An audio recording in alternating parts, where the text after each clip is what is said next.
বন্ধুরা, এই মুহূর্তে সবথেকে বড় খবরটি বেরিয়ে আসছে, ভারতের জাহাজে হয়ে গেল হামলা। গুজরাটের কাছে বাণিজ্যিক জাহাজে ড্রোন অ্যাটাক করেছে হুতিরা, আটকে পড়েছে 20 জন ভারতীয়। গুজরাটের কাছে আরব সাগরে একটি বাণিজ্যিক জাহাজে ড্রোন হামলা, মাঝ সমুদ্রে দাউ দাউ করে জ্বলতে থাকে জাহাজটি।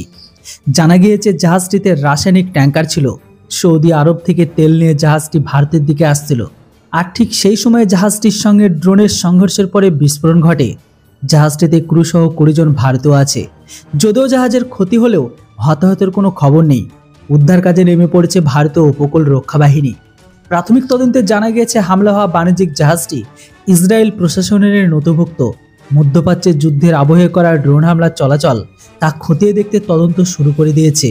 হামাসের সঙ্গে চলমান যুদ্ধের মধ্যে ভারত মহাসাগরে ইসরায়েলি জাহাজকে লক্ষ্যবস্তু করা হয়েছে হুতিদের দ্বারা। বার্তা সংস্থা এএফপি স্টেটমেন্ট অনুসারে জানা যাচ্ছে, শনিবার অর্থাৎ 23শে ডিসেম্বর একটি সন্দেহজনক ড্রোনের মাধ্যমে এই হামলা করা হয়, যার কারণে এই ইসরায়েলি জাহাজটি নাকি ক্ষতিগ্রস্ত হয়েছে। তবে এতে কোনো হতাহতের ঘটনাটা এখনো ঘটেনি।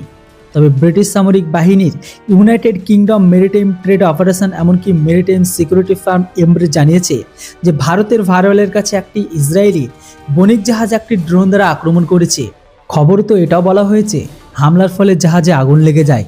উল্লেখযোগ্য, গত মাসে ভারত মহাসাগরে ইসরায়েলি জাহাজে ড্রোন হামলা করে হুতিরা।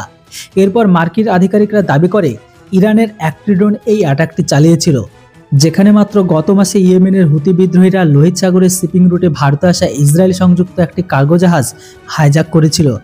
বিদ্রোহীরা জাহাজের 25 জন ক্রুকে বন্দী করে। এমন পরিস্থিতিতে টাইমস অফ ইসরায়েলের স্টেটমেন্টে বলা হয়েছে যে ইসরায়েলি আধিকারিকরা এই ঘটনার সঙ্গে হুতি বিদ্রোহীদের যোগসাধন করেছে। অপরদিকে হামাস জঙ্গির পাশে দাঁড়িয়েছে হুতি বিদ্রোহীরা। ইয়েমেনের বেশিরভাগ এলাকা ইরান সমর্থিত হুতি বিদ্রোহীদের নিয়ন্ত্রণে। এমনকি তারা জঙ্গি হামাসকে সমর্থন ঘোষণা করেছে, যেখানে এর আগে হুতি বিদ্রোহীরা জানিয়েছিল তারা লোহিত সাগর দিয়ে যাওয়া পণ্যবাহী জাহাজ, ড্রোন ও রকেট দিয়ে হামলা চালাবে, বিশেষ করে যারা ইসরায়েলে যাচ্ছে ও আসছে।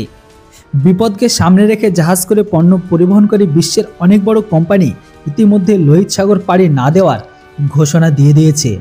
তবে এই হামলার পিছনে কে বা কার হাত আছে সেটাই খতিয়ে দেখছে।